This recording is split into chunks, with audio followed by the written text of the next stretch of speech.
Welcome to Speaking of Schaumburg. I'm Village President Al Larson. In this episode, we'll be joined by Gary Cabey and Sophia Grassa from District 54 Foundation. Then we'll talk to David Gott, General Manager of Woodfield Mall. We'll close out the program by watering your taste buds with Dave Perillo and Christine Mitchell from Meet Chicago Northwest. All of this and more today here on Speaking of Schaumburg.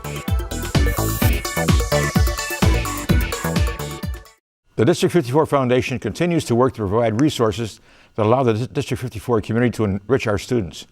This February is their annual Mardi Gras and Casino fundraising event. Here to tell us about the organization and the event are Gary Cabey and Sophia Grassa. Welcome to Speaking of Schaumburg. Good morning. Finally, Good morning, welcome to Speaking of Schaumburg. Thank you for having us. We appreciate it. Oh, tell me about the Mardi Gras. That sounds like a really fun event. It is. It's our signature event. We hold it every February. This year it's Friday night, February the 27th, and it's a combination Mardi Gras and casino night.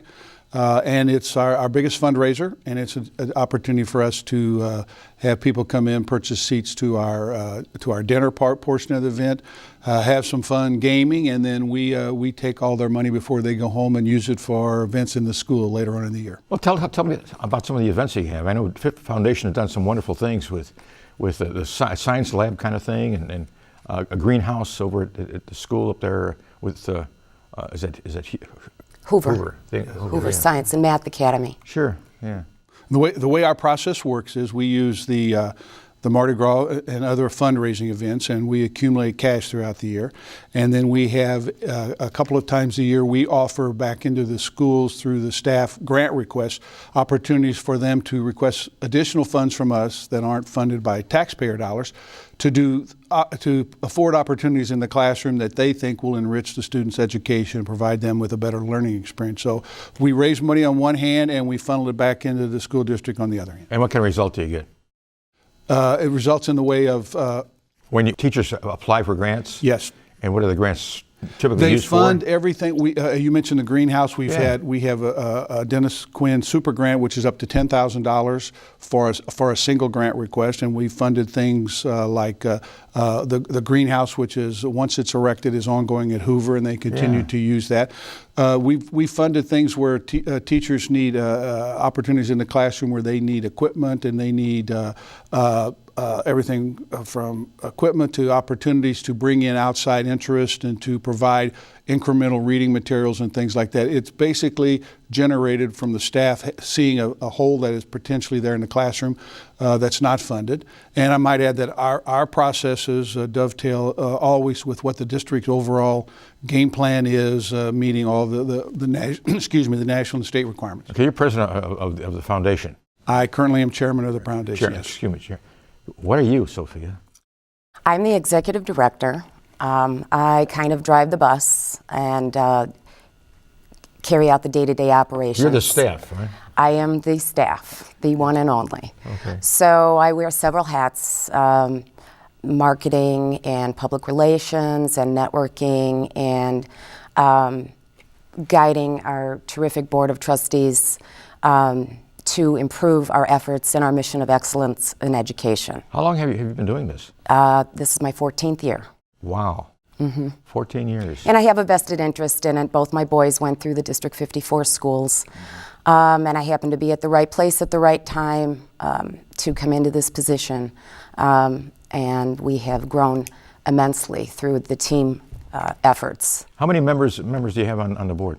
Our board will be capped at 25 members with some changes in the bylaws, and these range from local business people. We're fortunate to have the mayors of the local communities like yourself. We have public officials. We have individual community members who want to give back to the organization and to the school district and agree to come on and work in a not-for-profit with no compensation, just our thanks for their efforts. They do a great job, by the way. We think they do. We think we have a great board. Really class act people working on that foundation. We think we been there years and years and years. And Mr. Manzardo, Tom Manzardo, and yeah, Dennis Quinn had how many years did he have? Dennis was there from the inception. As you know, losing Dennis to his long battle with cancer late last year was a traumatic experience for the foundation. Not only was he a kind of a rock around which the foundation grew, he was someone who was professionally adept at helping us fundraise and do things like that. So he's being missed as we speak, and we're scrambling to do the things that we need to do to replace his efforts. Now you got Mardi Gras as a major fundraiser. You got Yes. some other fundraisers too, right? We do. We have a signature golf outing in June, held at Schaumburg Golf Club. That generates a whole lot of funds also. It kind of sells out too, doesn't it? It does sell out, yes. We have all 3 courses and do a great dinner banquet and have a lot of repeat customers that come back as our guests. So You had Johnny Depp there one year. we did have Johnny Depp there, sort of, impersonator. Yes, who kind of added an ambiance to the event. Sure did. At the golf outing. So you remember that. He looked like a pirate. He looked like Johnny Depp. He did. He did. He did. He was kind of spooky, actually. Channeling Johnny Depp. Yes, he was. He was. Now, if I wanted to go to Mardi Gras, how much are tickets? Who do I talk to about getting tickets? If people want tickets, who do they call? They can call my office. It's also on our website. Tickets are $85 per person. Includes sit-down dinner, appetizers, cocktails. We have silent auction, raffle prizes at the end, and we're actually introducing a couple of interesting new games that our guests will enjoy. One being an opportunity to potentially win $100,000. So it's You got my attention. it's our first. You're right. It's our first year doing it, and we think our guests will enjoy that. Okay, I would imagine. Gary, how long have you been doing this? And who recruited you? I was Dennis recruited Quinn? by Sophia years ago. I started my own business and had more time in the community, left the corporate world. And I'm not certain who was mistakenly gave Sophia my name, but she contacted me. We had a cup of coffee, and I became a board member. I think this is 7 or 8, 9 years ago. And then 3 or 4 years ago, Dennis wanted to do some other things in the organization and stepped down. And I was vice chair at that time, and the organization asked me if I'd be willing to be chairperson. And taking advantage of their mistake, I said, sure, I'd love I know to. you got Bill McLeod, Mayor of Hoffman Estates, on the board. We do. And also Rodney Craig. We do. From Hanover Park, Mayor of Hanover Park. We do. As I said, it's a great mixture of from the educational system, from the business community, from the public sector, people like yourself again, and so we have a very good mix of people. And I might add, we're always looking for people who might like to participate and work with us, either being a board member or help us through donations or fundraising. Now you contact restaurants, don't you? We do. We do reach out into the business community for support of our efforts. So it's an ongoing process, and everybody who sits on the board has different avenues to help our mission at the foundation. Well, that's great. You guys do great work. And District 54 is such a great school district. It is. We're very lucky in the foundation that we work with one of the best school districts in the state, and we have a great administration, great staff there. And as Sophia said, her children went through. My 2 boys went through it, and they came back from their first semester of college saying that going through the district and then high school and stuff made them very well prepared to compete in college, and then afterwards they're on their own and doing well. What school did your kids go to? Grade school? They went to Collins School, which is a stone's throw here from the village. Right down the street. Yeah. Mm-hmm. I have 5 kids. They all went to Aldrin. So. So. Well, then your firsthand experience of what the district is like and what we can do. Yeah, it's a great place. Great education. Yes. Great value. Yes. Great people like you. Well, thank you. Thank you. Thank you so much. Thank you very much again. Thank We you. certainly appreciate the time. Well, good to have you here. Thank you. Some exciting new changes are coming to Woodfield Mall. Find out more next here on Speaking of Schaumburg.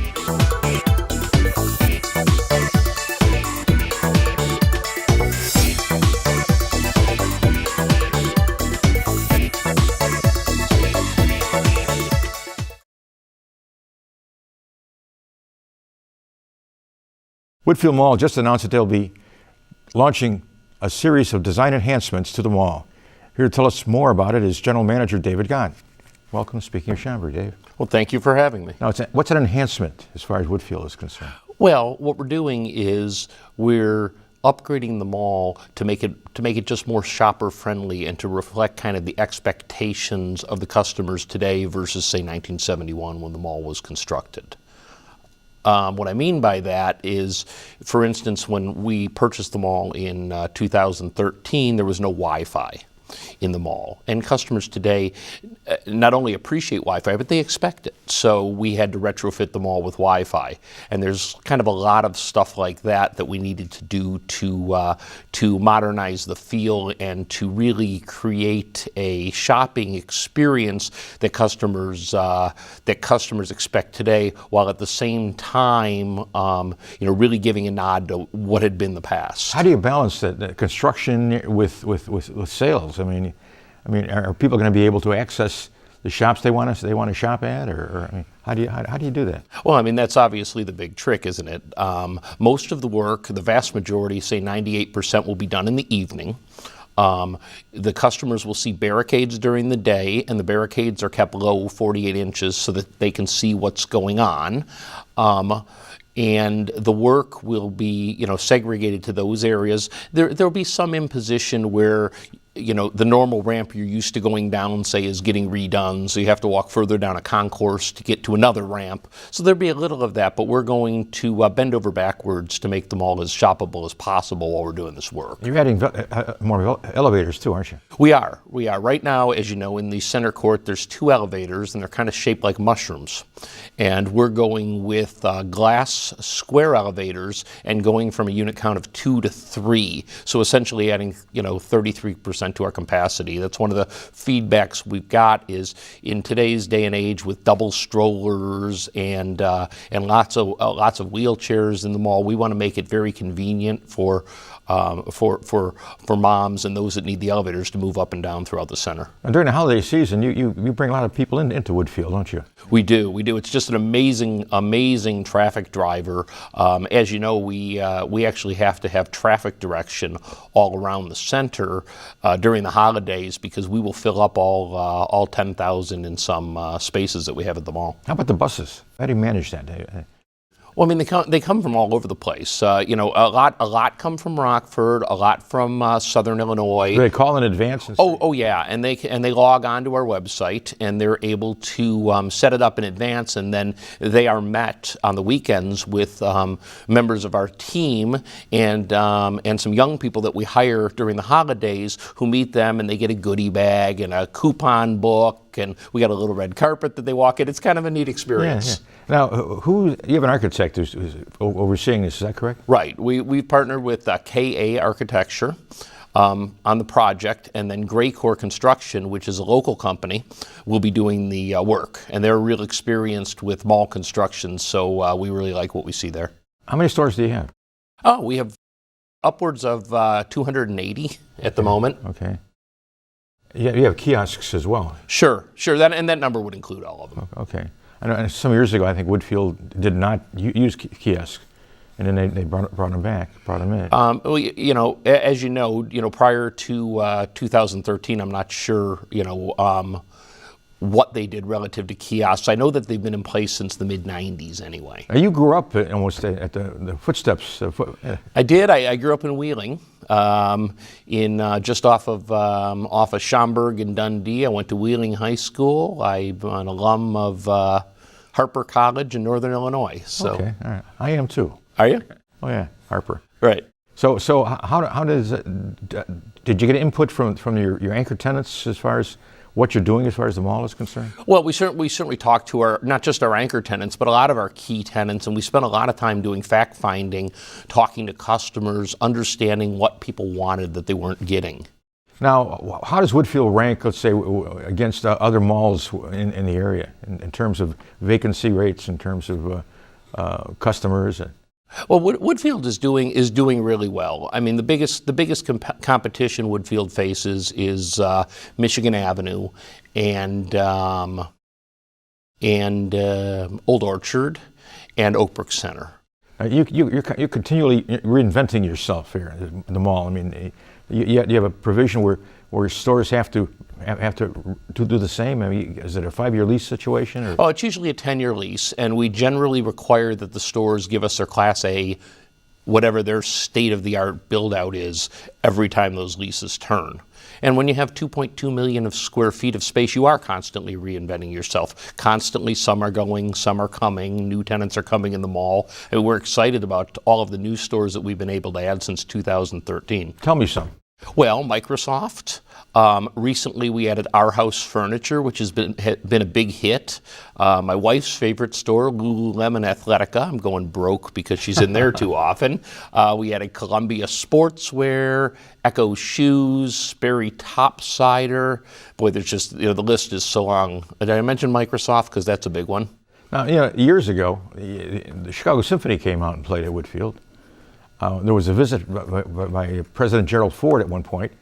Are you going to attract any more entertainment events to at Woodfield, or is it strictly going to be retail? Well, I mean, part of what we're doing with the Grand Court is we're opening space so that we can do a stage and we can do a slightly larger scale event than what we've been able to do in the past. Today's configuration with the heavy brick and the kind of steps to nowhere there in the middle take up a lot of space, and so we're going to open that all up. The vast majority of the time that'll be seating, but during holiday, we'll roll up some of that seating and we'll put our big Santa experience in, and we'll also be able to do a stage and probably seat 600-700 people, although we haven't done the math on that yet. And what's the timing on this? Well, we're already breaking stuff on the mall. We did the announcement last Tuesday publicly, and we expect to be finished on or about the beginning of November. Well, you certainly have done a great job as far as Schaumburg is concerned. We're very pleased. We kind of grew up around. You grew up around Woodfield, and Schaumburg kind of grew up around Woodfield. So you've got all these other Woodfields out there. Car dealerships now use Woodfield in their ads, and other shopping centers use Woodfield in theirs. And at one point, I guess that you got to be proud about that.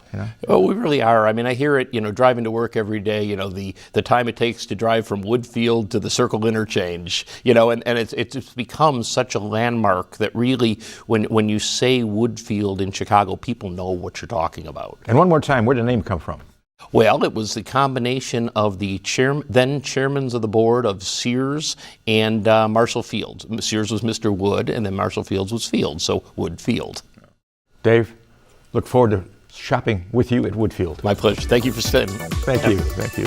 Looking for some new and interesting cuisines to try? Find out how next, here on Speaking of Schaumburg.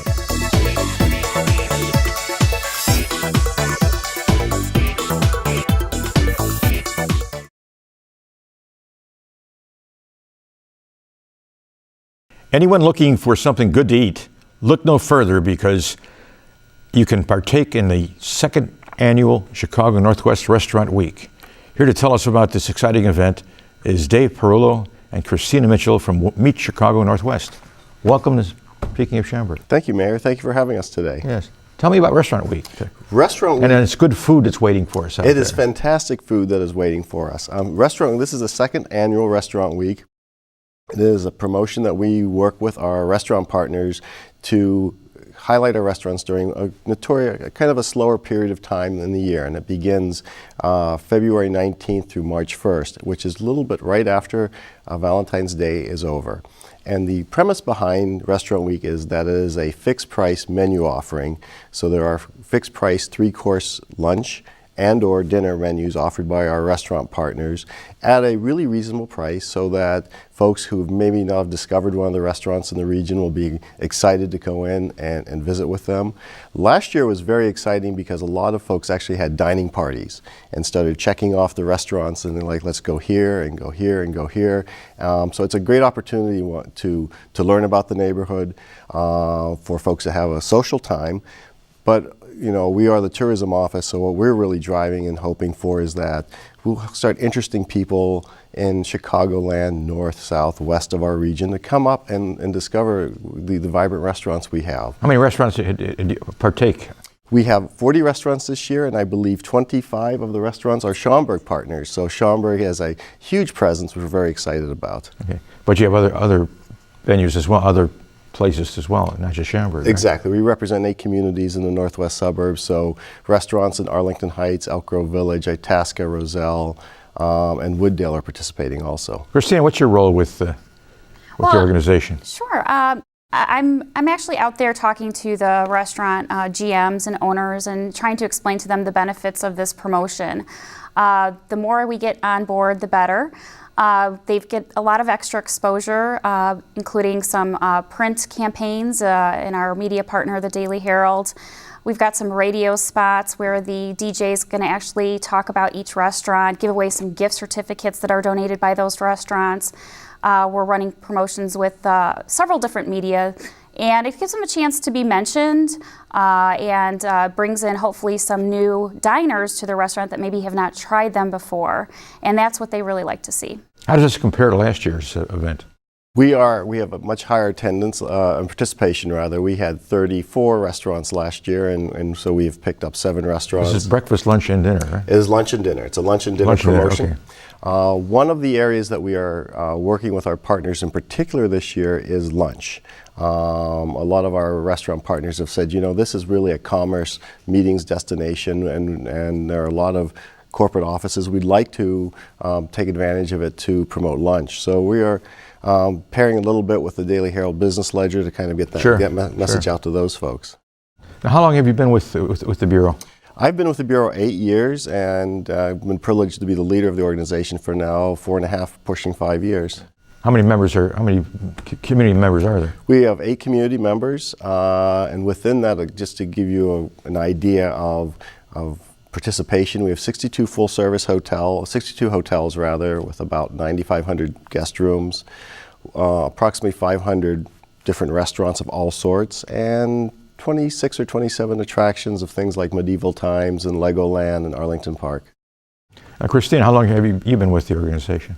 I just about over 7 years, and I've been in 2 roles. I've been in group sales and now with a partnership manager. So I definitely get out and see all of our restaurant, hotel, and attraction partners on a regular basis. Do you call the restaurant and ask to speak to the manager, set up an appointment, go out there and test the cuisine? I mean, how do you do your job? It's a little bit of everything. I drop in frequently with restaurants. Sometimes it's best to drop in when it's a non-peak hour of the day for their guests or their diners, just to see them. Sometimes I make the appointments, and many times I actually see them at networking events as well. Yeah, okay. How do you go about recruiting people to join the Bureau?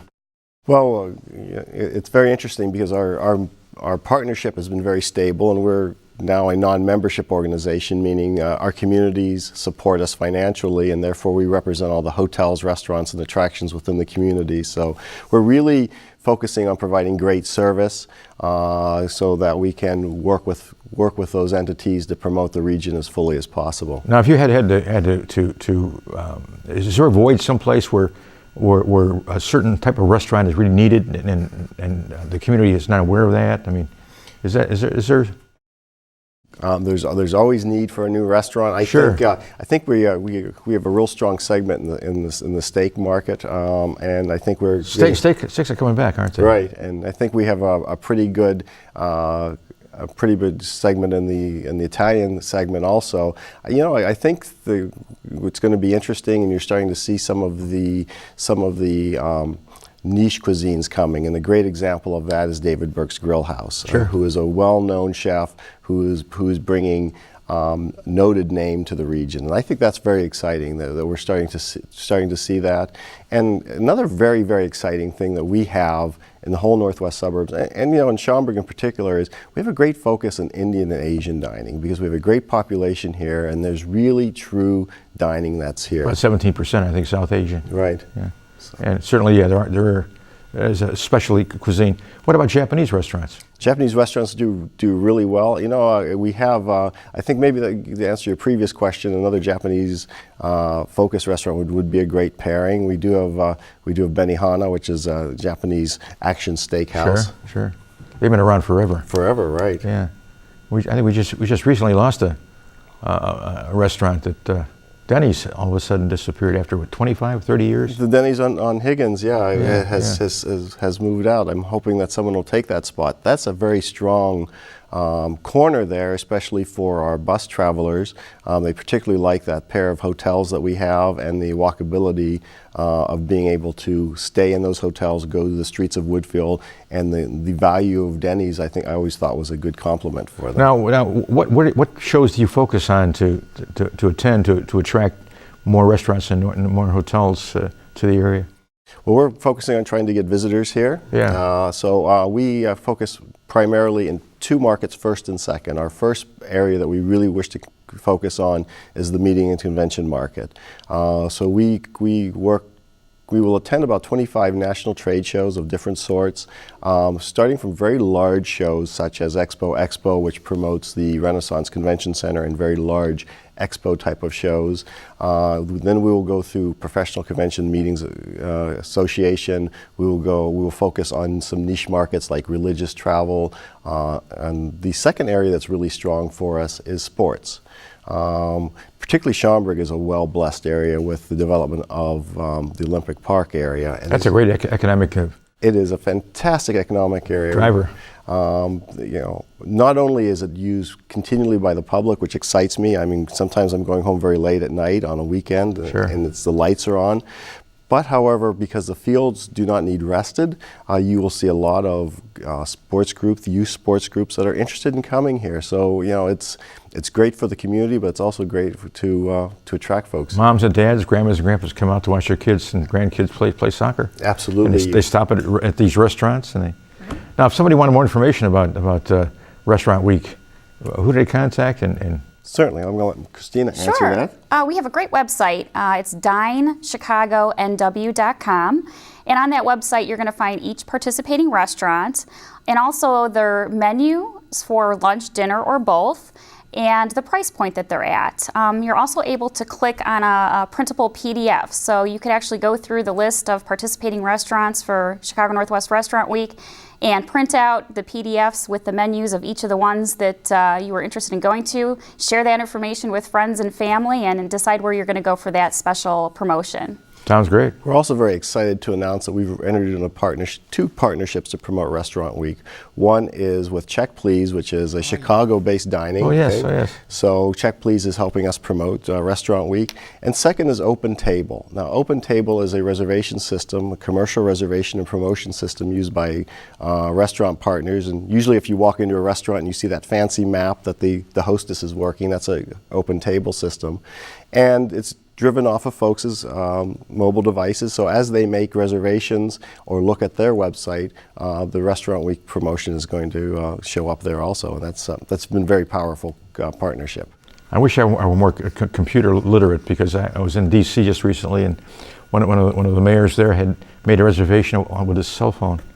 It was great. We have the table ready for you. It's very interesting. There's a lot of technology now that also even shows you how long your wait is. Yeah. So you make your reservation, and it's kind of a countdown. It's a countdown to dining. Well, Dave, I look forward to Restaurant Week. Thank you, Mayor, for having us. Thank you, Mayor. So nice to see you, Christina.